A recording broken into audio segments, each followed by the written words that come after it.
gentlemen, it is finally time. We are here at last.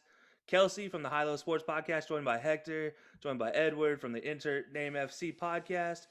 And we are happy to bring you guys the final rendition, the first rendition, but finally it's here, of Unhinged FC. If you guys don't know what it's been, we've been sending stingers out all month long, getting ready for this moment. We are giving you the Champions League breakdown for all the games happening today, tomorrow, next week, next Wednesday, next, so on and so forth, all the way until the Champions League final, guys. So we will be with you until the Champions League final, giving you our breakdowns, giving you our previews on every game that's happening coming up. And guys, I'm happy to be here. So excited for this. We've been talking about this for a while now, and it's finally come to fruition. How you guys feeling about this? Man, it's exciting. I'm excited. Like I feel like I can talk some smack, but at the same time I had to take it a lot more. I think 2021 season has been a very bizarre year as far as like some of the top teams. So it's like really hard not to try to talk some trash, but you know what? It's February. This is, Super Bowl's over and now eyes are set. Forget about Valentine's Day. It's all about Champions League. Exactly. Yeah. The real football is here, if you will. And I'm not gonna take any shots at the NFL, but I'll happily take it. I'm on the NFL Unhinged show. I'll take the shots for you guys. I see Edward is already rocking his Barca beanie, so he is already. Yes, sir. So when you guys see this on YouTube, you'll see it. You'll see that Barca beanie right there. He's repping. I forgot to put my Liverpool jersey behind me, so unfortunately I wasn't ready. Hector, he gets to wait a whole month before Real Madrid gets to play. So by then, literally Liverpool could be knocked out by that point in time, and I'll be warming up my vocal cords. Oh man, I forgot about that stupid bet. Yeah, and so if you guys don't know, we did make a bet in the stinger when leading up to this that if whoever's team does not make it to the final, so it could be one of us, could be two of us, could be all three of us, loser has to sing on one of our episodes, one of our last episodes. That'll be our outro. So we're gonna have a list out there for you guys to select the song. So we're excited for that. But now, the moment you guys all been waiting for. Let's talk some soccer or football, depending on which part of the nation you're from. Football. Yeah, there you go. So Tuesday night, obviously today's game, Liverpool Leipzig it's supposed to be at Leipzig, is being moved to Budapest, and the other game, Barca PSG. Obviously, that's a very interesting game at Camp Nou. That'll be a heck of a game. But let's get it started with Liverpool Leipzig. This one actually has a lot of, obviously I'm biased, so I want this one to go first because I want to get it out of the way. But Hector, let's start with you, man. What do you see in this Liverpool Leipzig game? What do you think some of the storylines are going to be? Man, I mean, you're going to have to start things off with what's going on with Liverpool, man. There's obviously, you're without Virgil van Dijk, in my opinion, your best player. Edward's in denial, but Virgil van Dijk is the best player in Liverpool. I don't think so. Don't listen to Edward. Edward's delusional. He doesn't know soccer that great. Maybe Virgil van Dijk is the heart and soul of Liverpool. Everybody knows that. They got. Correct me if I'm wrong. Last time I checked, Liverpool made it to the Champions League final when they got Virgil van Dijk. Just pointing that out there. Just Mohamed Salah's been there, but what happened when Virgil van Dijk took over? They won the Champions League. They won the EPL. So correct me if I'm wrong, but Virgil van Dijk is the best player. Virg did almost win the Ballon d'Or as a center back, one of the first center backs to even challenge in recent memory. He did. He was close. But maybe because of my striker mentality, maybe I don't see that. Striker mentality. Last time I saw you up front, you got punched in the face. Winger. Exactly. I took it for the team. You weren't even near the ball. I tried going for it. You tried. Anyways, going back to wow, completely different. That's what that's why we call this Unhinged FC. Everybody, this is what you can expect from us all season. So the main story that I want to at least keep up with is obviously where Liverpool's at mentally. They have definitely been struggling. A team that we all thought would definitely be up top in the table right now, but kind of similar Manchester United kind of fell off after they were up top. So you definitely want to see what's their mindset. Are they kind of wanting to like ease off on the EPL, maybe put all their efforts into the Champions League? But then on the other side, you have RB Leipzig that actually has had a pretty good season so far. especially with a lot of the young players that they have. They have Angelino, who right now in Champions League has 3 goals. So I mean, for me, the main storyline is going to be what Liverpool are we going to watch here, especially have they been playing lately, and then is Leipzig a legitimate team? I mean, this team was in the Final Four last year in the Champions League. Are they looking to have a better finish this time around? Yeah, definitely. And you talk about that Leipzig team, obviously missing a couple key pieces from their last year's team, and Timo Werner and Kai Havertz, who both have moved on. But you have a good point. There's a very empty hole in the back of Liverpool's defense. Edward, what about you, man? What do you see in this game? I mean, honestly, I feel like it's going to be an attacking game mostly, and yeah, I think Hector pretty much said it himself. He says Virgil. I'll be honest. I'll be honest. Without Virgil van Dijk, there is a big gap, and that's where Leipzig basically has to show that, hey, we can get through this little gap here and there, or Liverpool's, um, let's not call it a replacement, but Liverpool's temporary back line will actually have to show up and say, okay, we can stand up here and we can do it. We can show up. So I think it's going to be more of an attacking game against a defensive game, but it's going to be like not a fresh defense, but like more, I guess, without Virgil van Dijk leading the reins and back there. That's what I'm trying to say. Yeah. I don't know. It's going to be a little more stale, a little bit more pure defense, and not that dish out that Virgil van Dijk used to do out. That does so well, really. I mean, he controls the field from the back. I definitely agree with you guys, honestly. You talk about Virgil van Dijk. Joe Gomez, honestly, not one of the better center backs in the world, but he's been efficient, especially paired next to Virgil van Dijk. He's out. Joel Matip is out as well. They brought in Ozan Kabak and Ben Davies in the January transfer window, and I'll be honest, I had to look them up because I was like, who are these guys? And I wasn't the only one, including a lot of forums were all like, who are these guys coming in for? Man, Matip, I haven't heard of his name since back in the Borussia Dortmund days. Yeah, that's a long time ago. Exactly. Yeah. So I mean, and he was filling in serviceably, but he's still slow of foot. And then when he got injured, it's been Jordan Henderson back there, and I can't even remember the other guy's name. And then now Ozan Kabak is going to be is likely stepping in against Leipzig and possibly Ben Davies as well. They're talking about either Jordan being slid back as center back still with Ben Davies or Ozan Kabak next to him. One or the other. Either way, it's going to be very terrifying for me. And if I'm Allison, I'm not looking forward to it because you're going to be standing on your head to keep Leipzig out because they are a very, very strong attacking team. But, you guys had that conversation earlier about who the best player for Liverpool is. And I think, if Mo Salah is in fact going to prove himself to be the best player for Liverpool, and Sadio Mane and Roberto Firmino, who is, one of the best cams in my mind, but not a striker, not an out and outright striker. You're right. I agree with you on that one. Yeah, I feel like he's a false nine. Yeah, 100%. Like what Barcelona used to always do with Messi all the time before they finally pushed him out wide and said, "You staying here and do whatever you want." I think Liverpool, that front three, they live and die by that front three, and they need somebody to connect them. So I actually kind of expect an RB Leipzig old boy, if you will, in Naby Keita to come in. He is healthy finally. I wouldn't be surprised if he comes in at the peak of that midfield three and actually does something to help this team move forward. Hopefully. I mean, obviously I'm biased. You never know. But real quick, guys, what is our prediction for this one? Because we do have a more important game to get to in this game. I mean, let's be honest. This game is the less thirst quenching, if you will. Even as a Liverpool fan, I gotta say I'm excited for the second game in this one. But guys, real quick, what's your predictions? Who do you have scoring? Hector? Well, Edward, you want to go? Edward? No, okay. go ahead. Go ahead, Hector. You seem very eager about this one. I think you should take it over. You should go for it, man. Well, okay, so basically what I think on the first leg, I want to say it's going to be a 2-1 win by Liverpool.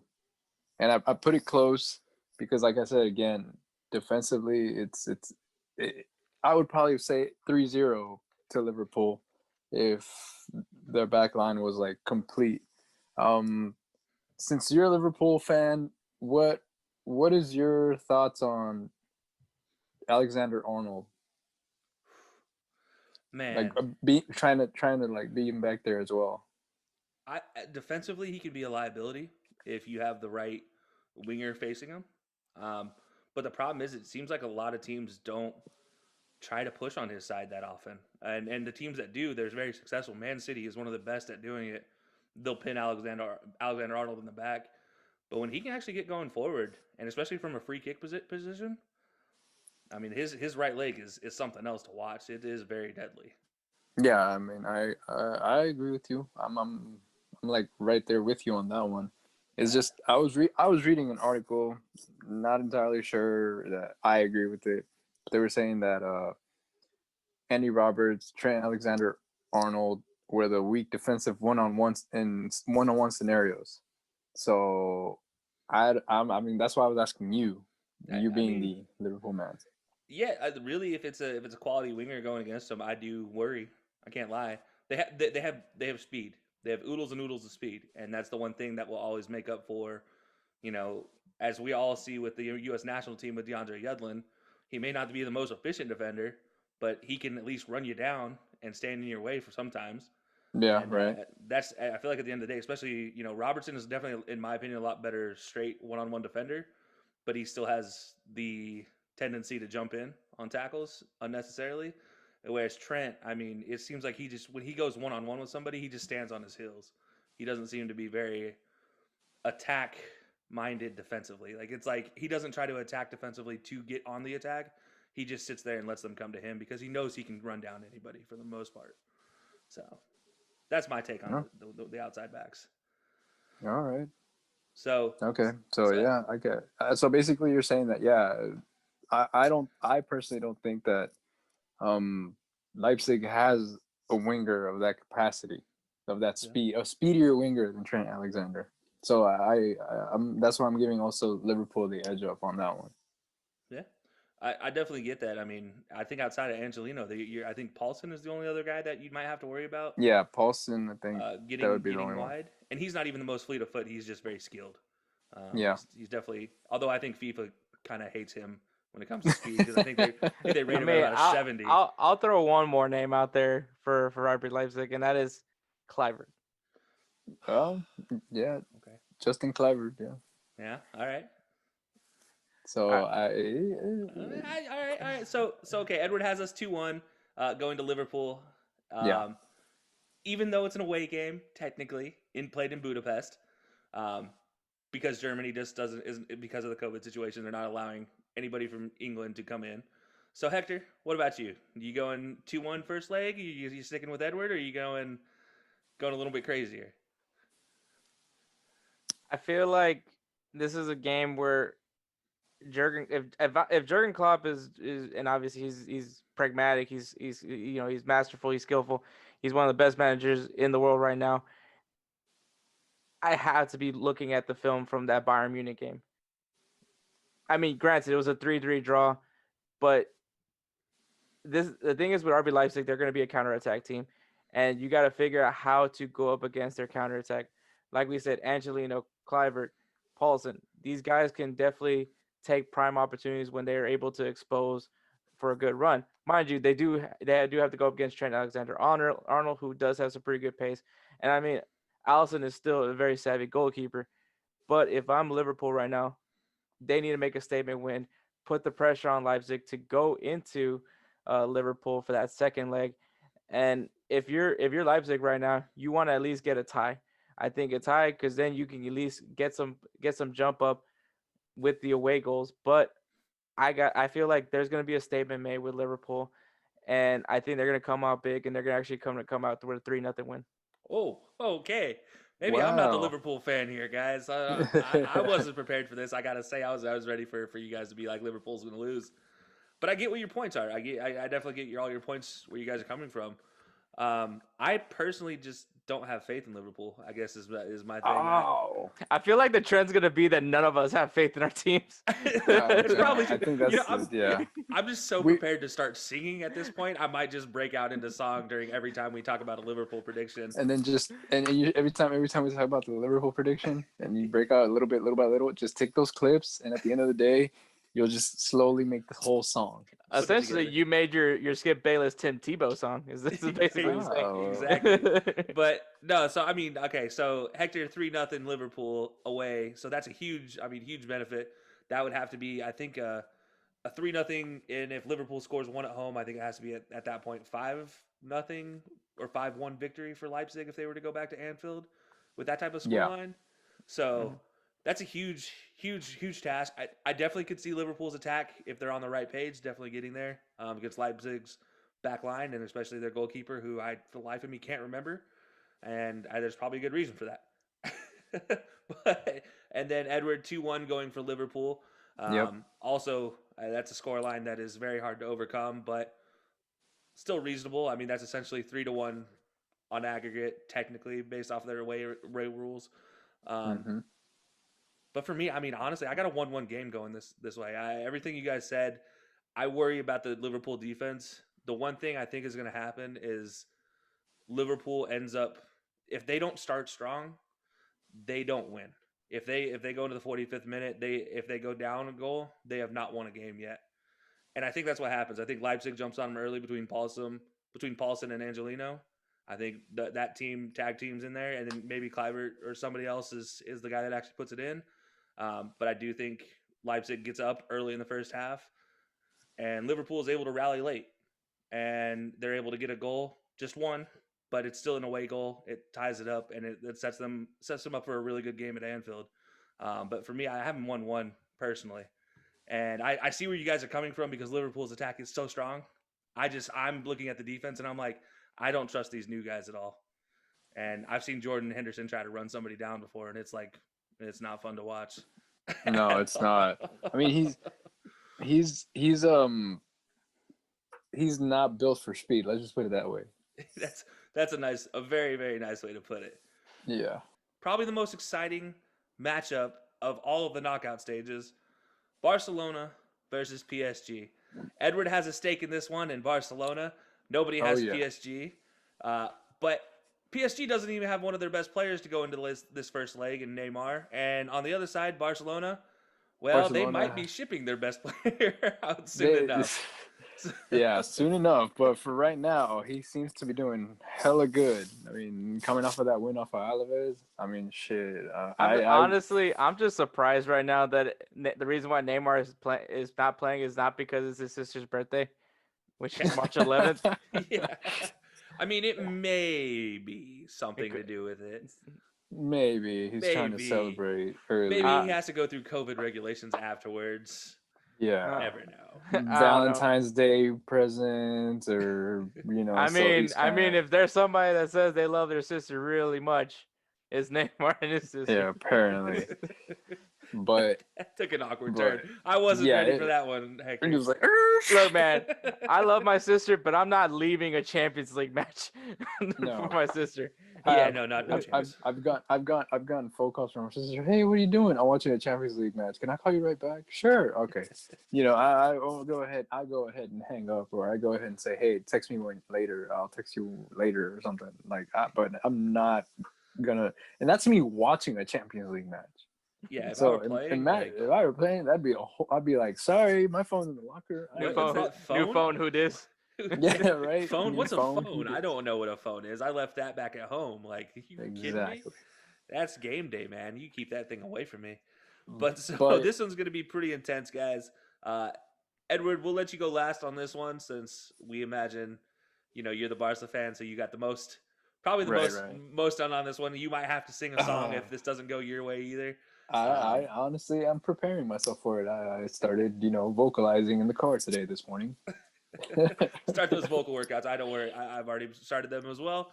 But Hector, go ahead and get us started. Barcelona, PSG. What's your big storyline going in this one? I mean, obviously we kind of said it. All this drama that's been going on. PSG making it very clear that Messi is in their sights for this. As soon as Messi's contract, I mean, I'm sure they're talking to him right now. To get a contract done for him so he could be joining them next summer. But I mean, obviously, there's no Neymar. Is that really much of a problem? I don't personally think it will be because, I mean, you still have Mbappe, you still have Moises King, you still have Angel Di Maria, you still have a disgusting midfield. and in my opinion, one of the best CONCACAF players currently in Keylor Navas in between the sticks. I mean, this is a very solid team. I mean, at some point, all the money that PSG has put into this club, it's got to be worth something at some point, right? And I mean, Yeah. there's Right. also the possibility that this could be Mbappe's last season at PSG, so that is also a thing to bring up. So are they going to go all out? Maybe try to give Mbappe his one last thing that he needs to accomplish as a PSG player before he goes out somewhere like, I don't know, Real Madrid. So I mean, that Liverpool are could in talks with him too. No big deal. so yeah, there is that. But I'll throw one more thing, and this is probably gonna make Edward feel a little bit happy. Last time Barcelona and PSG faced off against each other goes back to 2017, which obviously led to the 6-1 victory for Barcelona after PSG had a very solid 4-0 win in the previous matchup, and only for them to be destroyed all Yep. by Sergio Roberto. Oh, Yeah. Sergio Roberto, that man, That that was myth, that legend, there. that goal was just out of nowhere. He literally just stretched his leg, and he said, "Hey, what's up, guys?" You know what's funny? I was watching King of the Hill before we started recording, and it was the episode about the offensive lineman that had that one block kick. Yeah. Oh my God! So This you is see, that's Sergio Roberto. Like, hey, there's that picture of that goal I scored. Yeah. you're right. There's that It's GIF image of that goal I scored. yeah, and the celebration afterwards was priceless because he couldn't even believe he scored. So He that's literally was running like a little kid. He could not believe that he had scored. Everybody just jumping out of their seats. They didn't think it was possible, and it did. yeah, But well, let me go back a little bit to what Hector said.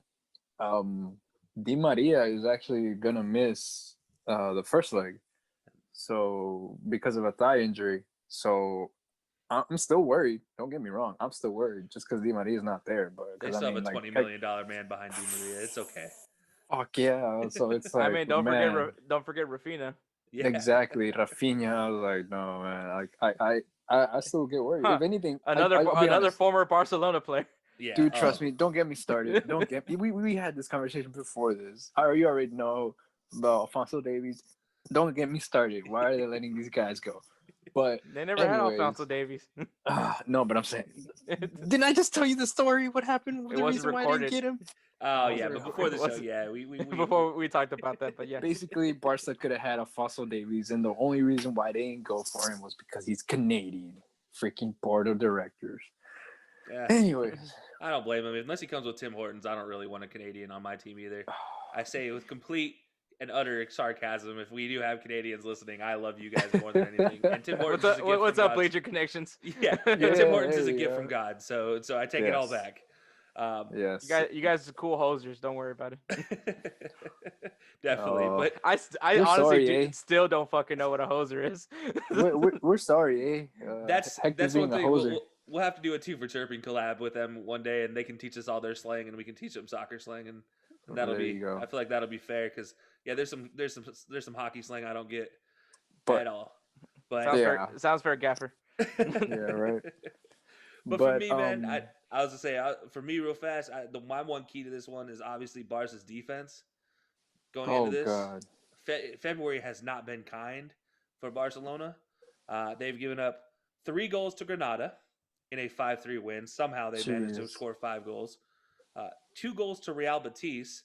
I'm sorry, did most people even know what Real Betis's logo looks like? Probably not. And they Ah, won that 3-2. Again, somehow. And the most important one against a current knockout team in Sevilla in the Copa del Rey, they lose 2-0. yeah, I just So this Barcelona team is going through some issues right now. Defensively, I don't know if they're going to get them figured out. They obviously have a lot of young guys back there. PK finally coming back in, I think, off of injury. He'll be here for this game, but that's not really. I mean, that's it's one not guy, not. it, I mean, even with a healthy backline, the backline is still pretty questionable as it is. Yeah, Even if Samuel Umtiti somehow comes out to be healthy, it's not necessarily the most. It's not the best yeah, backline, at least as far as Barcelona standards are.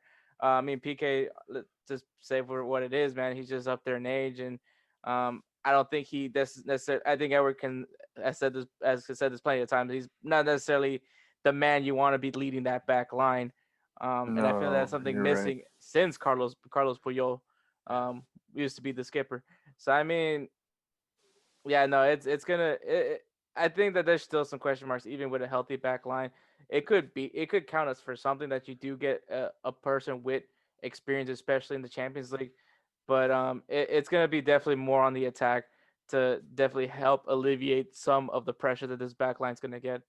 Oh yeah, I'm with you on that. I definitely think they need to keep the tiki taka style alive, and it's going to be possession, possession, possession for Barcelona in my eyes. I mean, if you give up possession, you basically have Sergi Busquets back there, and you hope he doesn't give the ball up.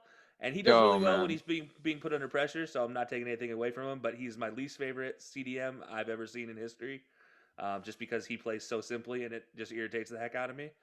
Just it doesn't make sense that he's so successful as a CDM, but he just He'll keeps doing it. he'll do like one or two back heels every one, like maybe once a month while everybody else.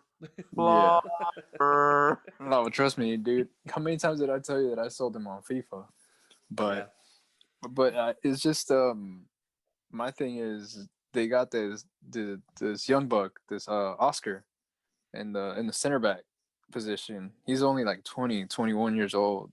I'm like he's a tall dude. Like I'll give him that. He's got air, Mingueza, but it's just That I don't know. I don't trust. the inexperience is definitely going to be a Yeah, factor. you can see the inexperience in him. He's an exciting prospect, but you could see it in him, and it's just kind of that's why I'm not certain what's gonna happen. Like I'm utterly and like I said, I was practicing my vocals earlier this morning because I was already like, I was already going, oh no, dude, trust me, there's yes, you're not gonna see Neymar in PSG, and yes, you're gonna see Messi, but that doesn't mean anything. You got Mbappe. Mbappe could chop through all these guys up. Yeah. So I mean, that's the one guy I'm worried about. You got somebody who will pass the ball like between the defenders into Mbappe's field of vision. That's it. I know that this kid is fast. He is a sharpshooter. I'm not holding anything back. If I was Barcelona, I would try to go with the best possible lineup. If anything, if Piqué is somehow not going to be able to play, and Titi's not going to be healthy, let's say, I would say Araujo would be the better option than Mingueza, in my opinion, Hmm. to try to Yeah. hold the back line. Try to keep a little pace. Yeah. So, but yeah, I mean, you're right that Tiki Taka has to stay alive. It has to. Like, it just At this point, the best defense is going to be the possession. Yeah. mm-hmm. Best It, possession and counter. If anything, if they lose the ball somewhere, or if PSG is trying to do the same thing, try to intercept the ball and let's go counterattack. Use that pace yeah. because I am not ready to go through that whole scare again from 2017, where I was like, well, they fucking lost 4-1. They're not coming back from that shit, and they did. And I was like, you guys are assholes. Was this a joke the whole time? Fuck, my heart was racing the whole time. The two worst losses in Neymar's career actually happened in the same Yeah. same year long stretch in that. Once to Germany and then to Barcelona. I feel bad for the guy. Um, Oh man. but yeah, no, this does remind me of those. You mentioned Puyol earlier. This does kind of remind me of those last couple years of Puyol, where he was just there for just leadership at that point in time, not so much defensive ability. He'd be subbed out around the 50th minute every game, there at the end, and still managed to win a title. Don't get me wrong, his Yeah. last year. But PK is in that sort of stage of his career that he's out there for his leadership right now, not so much for his fleetness of For foot his and intelligence. I mean, he's there for his intelligence, but not there for his actual athletic ability anymore. I think Shakira's worn down just a little too much in his old age. Damn. Yeah, but he Hey still man, gets to go. He still gets to go home to Shakira. So yeah, those hips Yeah. don't lie. So Those hips don't lie. If if you're PK, you can be like, you know what, that's okay. I get to go home to Shakira at the end of the night, so I was like, all everything's okay. right, guys, we lost, but it's okay. I get to go home to my hot ass wife. It's all good. So that's the question Uh, then, guys. What do they go home with? What's the final verdict at Camp now? Camp Nou, Hector. What's your final scoreline on this one? You went big with the Liverpool game. are both of these games big score lines? Okay, so it's crazy how we had those concerns about Liverpool's back line, and honestly, I should probably maybe try to be consistent, but Barcelona's back line, I will say, is probably at a more worse situation than Liverpool is. No offense, Edward. Um, but I mean, Sergio Dest is not necessarily where he was when he started with Barcelona. I mean, he's still kind of recovering from his injury, and that's asking a lot for him to go up against these wingers that PSG has.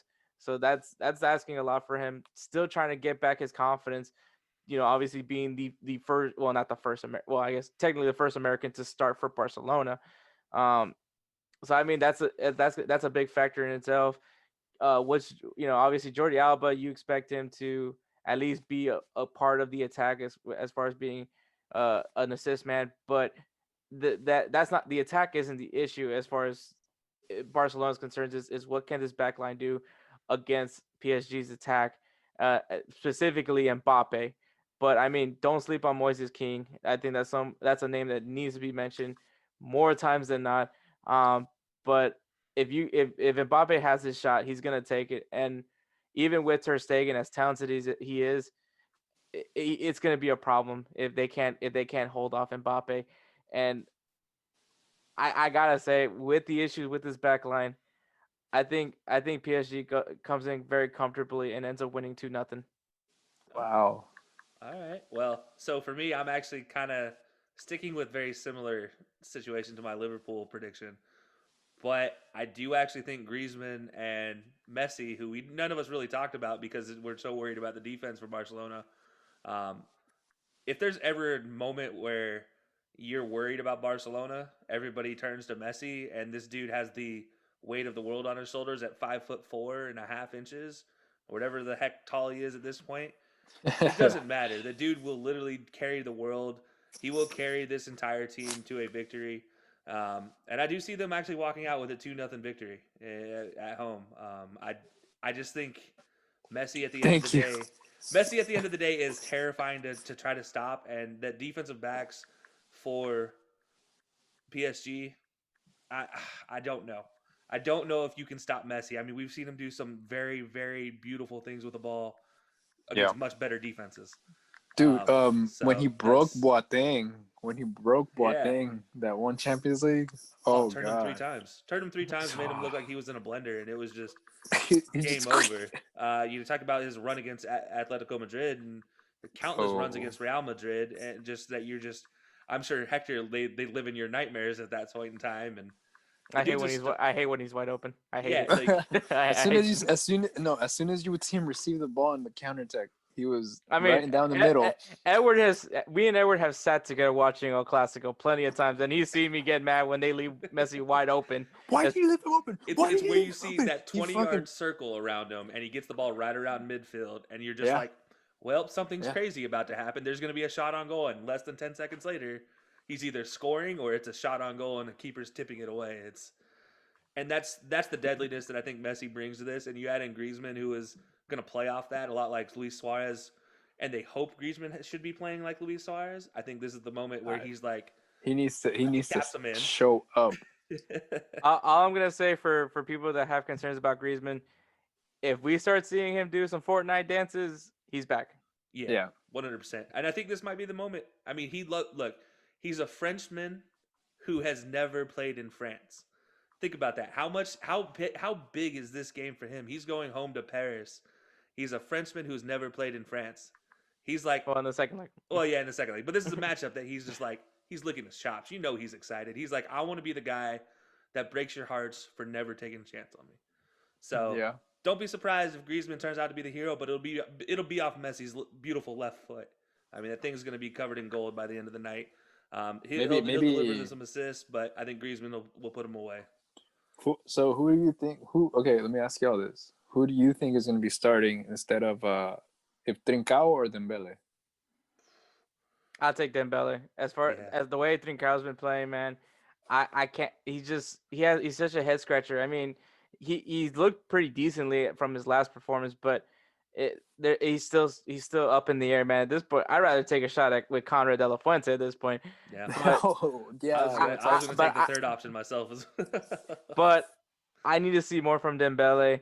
At this point, Barcelona's probably gonna have to try to shop him out. So, I mean, if there's one thing, let him play out this game and let him show some worth. So at least Barcelona can get something in return for how much they spent on Dembele. Yeah. Honestly, I wouldn't be surprised if De La Fuente does start this one, but Dembele comes in the 60th if it's a close match or if it's Honestly, that'd probably be a great strategy to bring him in. Well, especially depending on how this PSG backline ends up looking at that point. yeah. I Because think that with Dembele's speed, that's definitely going to be a big thing. De La Fuente he's not going to be that guy that's going to burn up and down your wing. He has that potential, but he's not really going to try to do that. He's the definitely possession holder, which if you start Dembele, you lose that. I mean, Dembele keeping the ball, Dembele is not the best keeping it at his feet. He's the best at touching it 20 yards ahead and running onto it and then beating somebody on the next move, but not keeping the ball at his feet. That's the one aspect that you get with De La Fuente that I think not a lot of their other options give them. You said it right on the money right there. So, but Edward, so you're the man. You're the one that gets to finish us off on this episode. What do you have predicted for your game, for your hopes going into my hopes and dreams? My hopes and dreams of not singing. Well, I actually do. I'll take not a page from your book, but I do have faith in my team. But I think it'll be the first leg.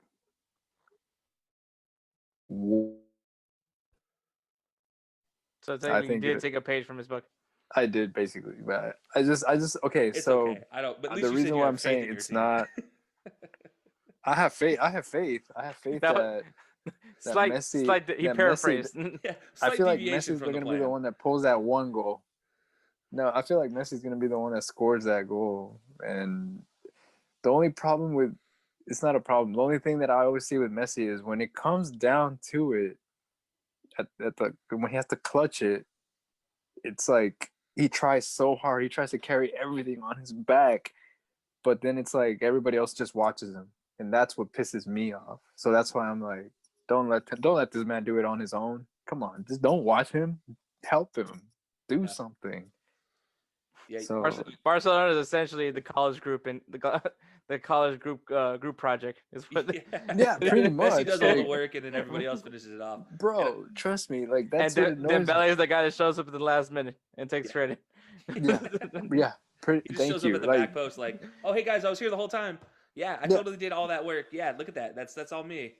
Exactly. Turn the ball over 60 times and then just happen to end up on the back post. Yeah, and that's where I'm like, help him. Don't just stand there looking, seeing what he's gonna do. Do the run, make the run, be next to him if you need him. If he needs you as a wall, use him. Like shit. But no, they just kind of stare at him, waiting to see what he's gonna do. And I'm like, he doesn't. He needs the help. He needs the Xavi, Iniesta. He needs somebody to step it up, bro. But that's what I'm saying. I mean, if there was Ansu Fati, we would have it. But yes, but he's injured. You can just hear the sadness flowing from Edward at this point in time. So many hopes, so many dreams, just riding on all the injured guys right now. But so that wraps it up for this episode, guys. Obviously, we will be back tomorrow. But in the meantime, if you don't already follow us at Unhinged FC. We are on Twitter. We also have a YouTube page, which if you're watching this on YouTube, then thank you. Make sure you click the subscribe button. On top of that, Hector, follow Edward Hector at Insert Name FC, and it's, if I'm not mistaken, it is at Insert Name FC, correct? Yep. Yes. All right. So Instagram and Twitter. Oh, Instagram and Twitter. See, they're doing one better than me. I don't bother with Instagram because this face is not a very good picture face. I'm a much better announcer on radio than a TV announcer. Let's just put it that way. I mean, that's how we get all our interviews. We just slide into people's DMs on Instagram. But Becky G's. Yeah. Oh, hey, look, if we get Sebastian Legit on this, yeah, Man, we'll have a whole episode. Continue about rub Becky on G. that me with the whole Becky G thing. Like I got deflected by Instagram, not even by Becky G. Soon enough we'll have enough clout to slide into Becky G's DMs. Don't worry, Sebastian. We don't want to do it for that. But if you do, I mean, sorry. But guys, follow myself on Twitter as well at high_low_sports. We both air on Thursdays. It is 12 p.m. so noon time Eastern time for you guys, and then for myself at High Low Sports, we come on at 2 p.m. Eastern time. We go back to back, and the whole idea for the singing bet came from these guys because they let it into our show with a very beautiful rendition of a Rick roll of all Rick rolls. It was perfect. It was fantastic, guys. But any last words before we get to the... I'm just glad Champions League is back, man. That's all I really. That's something to look forward to. Even at work, I'll go ahead and watch it on my coworker's iPod or even on my phone. I'll listen to it. I'll be like typing on the computer, and then something happens. I'll be like, what? And I'll stop completely. I'll be like, what? What just happened? I just think especially if you're not really that familiar with soccer, I think if you get to like experience, not actually physically be at Champions League, but I mean like see what the hype is all about with Champions League, you'll understand why this tournament is so big in Europe and why all eyes are watching this tournament. Yeah, and this is the year that it returns home for me. My soccer fanhood started in Istanbul. Because of Istanbul, I should say, and at Liverpool's Champions League run at Istanbul, and that's where the finals will be this year. Actually, ironically, in the same place. Whether Liverpool makes it or not is very, very doubtful. But it's a nice little way to bring things around. I'm with you guys, and I'm super excited for it as well. But guys, until tomorrow, we'll see you and enjoy the game.